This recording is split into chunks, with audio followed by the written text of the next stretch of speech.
Ya Rasulullah, di depan ada malaikat Israel mau masuk. Kata Rasulullah, boleh masuk, silakan. Kemudian malaikat Israel mengucapkan salam, dan setelah mengucapkan salam, malaikat Israel menawarkan, ya Rasulullah, aku disuruh oleh Allah untuk mencabut nyawamu atau membiarkan engkau. Dalam riwayat, aku disuruh oleh Allah untuk memberikan pilihan kepadamu, al-baqa' fid dunya, tetap di dunia, atau ar-rafiqal a'la, atau dengan Allah. Nabi Muhammad menjawab, ar-rafiqal a'la, dengan Allah. Kemudian setelah itu Nabi Muhammad berdoa agar umatnya selamat. Setelah ada jaminan umatnya selamat, malaikat Israel, sudahlah, cabut nyawaku kalau memang sudah waktuku. Mulailah Nabi Muhammad dicabut nyawa beliau oleh malaikat Israel. Dan di saat Nabi Muhammad mulai dicabut nyawa beliau oleh malaikat Israel, Nabi Muhammad mengatakan, mahadha, apa ini wahai Israel? Malaikat Israel kemudian menjawab, ya Rasulullah, itu adalah sakaratul maut, itu adalah sakitnya di dalam kematian. Kemudian Nabi Muhammad mengangkat tangannya sambil berucap, la ilaha illallah, inna lil mauti la sakarat, tidak ada Tuhan selain Allah, sungguh di dalam kematian ada sakitnya, sakit kematian, yaitu sakaratul maut. Kemudian Nabi Muhammad memohon, ya Allah, Allahumma khafif alayya sakaratul maut, ya Allah, ringankan sakaratul mautku ini, ya Allah. Dijawab oleh malaikat Israel, ya Rasulullah, itu sudah aku ringankan 70 kali. Nabi Muhammad menoleh, apa malaikat Israel? Sudah kau ringankan 70 kali keringanan? Iya ya Rasulullah, sungguh aku tidak pernah mencabut seorang hamba lebih lembut dari cara mencabut nyawamu. Ini sudah aku ringankan 70 kali. Setelah itu justru Nabi Muhammad menangis, Israel, 70 kali rasanya masih sakit. Iya ya Rasulullah, memang itu sakaratul maut. Lalu bagaimana engkau mencabut umatku, wahai Israel? Allah, yang diingat siapa? Umat. Kalau engkau mencabutku dengan ringan seperti ini masih sakit, bagaimana engkau mencabut umatku, ya Israel? Dijawab oleh malaikat Israel, umatmu manusia biasa, ya aku cabut. Ya Rasulullah, begitu saja. Ya sudah, begitu. Nabi Muhammad menangis. Tiba-tiba Nabi Muhammad mengangkat tangan dan memohon kepada Allah, Allah, inna lil mauti la sakarat, la ilaha illallah, inna lil mauti la sakarat, sungguh di dalam kematian ada sakaratul maut.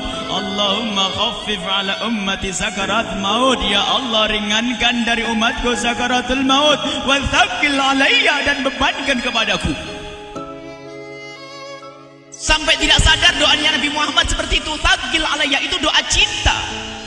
Seorang ibu yang pernah punya anak itu, lihat kalau doa Rasulullah ini masih dilakukan, bagaimana Rasulullah bisa doa begitu? Itu bahasa cinta yang tidak bisa diterjemahkan dengan oleh akal. Seorang ibu kadang-kadang, ibu yang di belakang, ibu mau dikasih sakit oleh Allah? Mau, Bu? Ibu jauh sekali. Ibu mau dikasih sakit? Jawabnya tidak mau.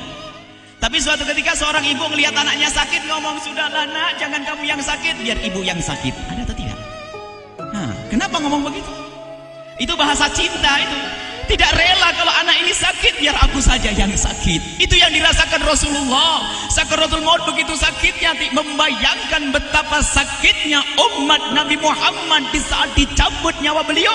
Maka Rasulullah mengatakan, ya Allah, ringankan sakaratul maut dari umatku, bebankan kepadaku saja, ya Allah. Wala sawfa yu'tika fatarda. Permintaan Nabi Muhammad tidak ditolak oleh Allah, dikabul dan dikabul, wahai Muhammad. Sallu ala Nabi Muhammad. Dan benar, sakaratul maut kita ditahan oleh Rasulullah, ditanggung oleh Rasulullah, sehingga digambarkan oleh Imam Bukhari di saat Nabi Muhammad dicabut nyawa beliau, Siti Aisyah yang ada di situ. Rasulullah berada di pangkuan Siti Aisyah, yang saat itu Siti Aisyah melihat keringat dingin keluar dari kening Rasulullah. Siti Aisyah tidak pernah melihat keringat keluar seperti itu. Bahkan di saat dipegang kepala Rasulullah, panasnya melebihi dari panasnya orang biasa. Setiap kali ada kain dicelupkan di air, ditempelkan di kening Rasulullah langsung mengering. Saat itu Nabi Muhammad mengucapkan kalimat la ilaha illallah innal lil mauti lasakarat. Kemudian Nabi Muhammad berpesan dengan banyak pesan, dan di antara pesan Rasulullah adalah akri minni ala ummati salam, akri minni salam ala ummati wa ala man ittaba'ani wa ala man tabi'ani min ila yaumil qiyamati. Aku titip salam kepada umatku dan orang yang mengikutiku sampai hari kiamat. Sadari salam Rasulullah. Sebelum meninggal masih ingat titip salam. Salam kepada siapa? Bukan salam kepada siapa-siapa, tapi salam kepada kita. Maka mari kita mengucapkan salam kepada Rasulullah, karena Rasulullah sudah salam duluan kepada kita. Mari kita sejenak bersalam kepada Rasulullah dan hadirkan Rasulullah ada di mata kita dan di hati kita. Mari kita bersama-sama mengucapkan salam. Assalamualaikum ya Rasulullah. Assalamualaikum ya Rasulullah. Assalamualaikum ya Habiballah. Assalamualaikum ya Nabi Allah. Rasulullah mengucapkan salam untuk kita.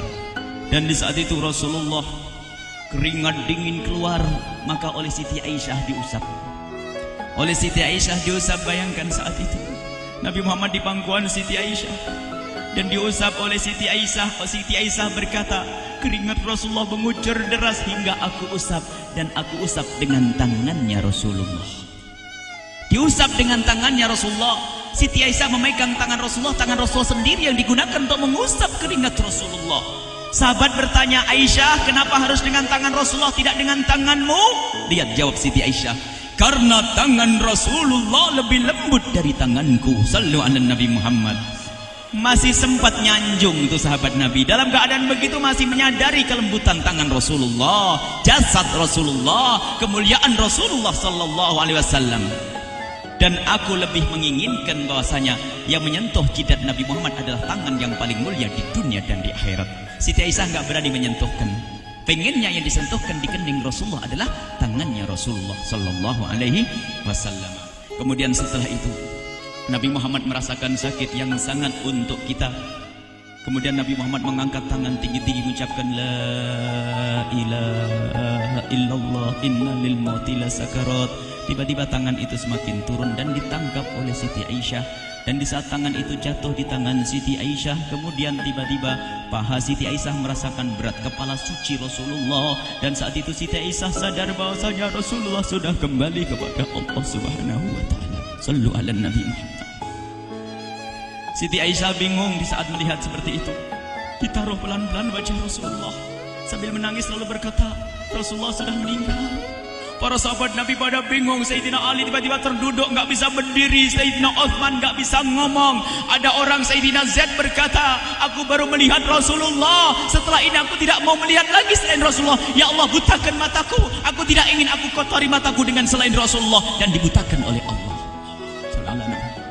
Bermacam-macam kejadian saat itu. Madinah heboh luar biasa dengan meninggalnya Rasulullah sallallahu alaihi wasallam. Dan sungguh meninggalnya Nabi Muhammad adalah menghidupkan hati yang mati kalau orang faham. Tiba-tiba Sayyidina Abu Bakar datang. Setelah Sayyidina Umar mengatakan, siapa yang mengatakan Muhammad meninggal akan aku penggal lehernya. Jangan seperti orang-orang Nabi Muhammad sekarang lagi pergi seperti waktu Musa pergi kepada Tuhannya, kepada Allah, nanti akan kembali kepada kita. Muhammad belum meninggal. Ini adalah karena kecintaan Sayyidina Umar bin Khattab, tidak ingin Nabi Muhammad pergi. Tiba-tiba datang Sayyidina Abu Bakar As-Siddiq lalu masuk ke kamarnya Rasulullah, lalu masuk kepada Rasulullah, kemudian mengecup kening Rasulullah. Dan Sayyidina Abu Bakar berkata, ya Rasulullah, tibta hayyan wa mayyita. Ya Rasulullah, engkau tetap harum dalam keadaan hidup dan harum setelah meninggal dunia. Sallu ala Nabi Muhammad. Hingga sampai setelah hari besoknya meninggal Rasulullah Senin sore, Selasa malam, Rabu dikubur Rasulullah sallallahu alaihi wasallam. Setelah dikubur, Sayyidat Fatimah bertanya kepada Sayyidina Abdullah ibn Abbas, Sayyidina Anas, wahai Anas, hai Anas, sambil menangis Sayyidat Fatimah Zahra, hai Anas, bagaimana engkau tega? Atabat anfusukum an tahtu ra'sa Rasulillah. Apakah engkau rela menaburkan debu di atas kepala Rasulullah? Sayyidina Anas menangis kaget, ya wahai binta Rasulullah, kalau kami tidak dilupakan oleh Allah, niscaya tidak ada yang bisa mengubur Rasulullah. Jadi saat itu dilupakan oleh Allah, sehingga mereka tidak menyadari melakukan itu semua. Kalau mereka sadar, tidak akan bisa mengubur Rasulullah sallallahu alaihi wasallam. Ini yang diungkapkan oleh Sayyidina Anas, kalau seandainya kami tidak dilupakan oleh Allah, niscaya kami tidak akan mampu mengubur Rasulullah sallallahu alaihi wasallam. Kami yang hadir di sini, ya Allah, ingin senantiasa hadir di hati kami kekasih-Mu Nabi Muhammad. Maka kami mohon, ya Allah, jadikan kekasih-Mu Nabi Muhammad yang akan, ya Allah, yang akan mendampingi kami kelak saat Kau cabut nyawa kami, seperti yang Kau wahyukan kepada kekasih-Mu Nabi Muhammad. Wa absyiru bil jannati, semua hamba yang beriman akan menyaksikan surga, ya di saat dicabut nyawa mereka. Dan surga, di tempat surga itu yang paling mulia adalah Nabi Muhammad. Maka kami mohon, ya Allah, saat Kau cabut nyawa kami, ya Allah, hadirkan Nabi Muhammad di hati kami, ya Allah. Dan kami mohon, ya Allah, saat di alam barzah nanti, ya Allah, saat yang sangat mengerikan itu, ya Allah, kami mohon hadirkan kekasih-Mu Nabi Muhammad, sehingga kami tidak takut dan gentar lagi dengan malaikat mungkar nakir. Dan ya Allah, kami mohon di saat di padang mahsyar nanti, ya Allah, hadirkan kekasih-Mu Nabi Muhammad. Jadikanlah kekasih-Mu Nabi Muhammad yang akan menemani kami dan akan membonceng kami, membawa kami ke telaga Kausar. Lalu kami diberi air minum dari air telaga Kausar hingga kami tidak akan haus selama-lamanya. Ya Allah, jadikan kekasih-Mu Nabi Muhammad yang akan menemani kami di saat kami menyeberang Siratal Mustaqim hingga kami tidak akan terjerumus ke neraka Jahanam. Dan jadikan kekasih-Mu Nabi Muhammad yang akan kami saksikan setiap saat di surga-Mu, ya Allah. Ya Allah, jadikan kekasih-Mu Nabi Muhammad yang senantiasa, ya Allah, kami lihat kelak di surga. Dan jadikan ucapan kami di akhir hayat kami kelak adalah, ya Allah, adalah kalimat agung dan mulia, La ilaha illallah Muhammadur Rasulullah. La ilaha illallah Muhammadur Rasulullah. La ilaha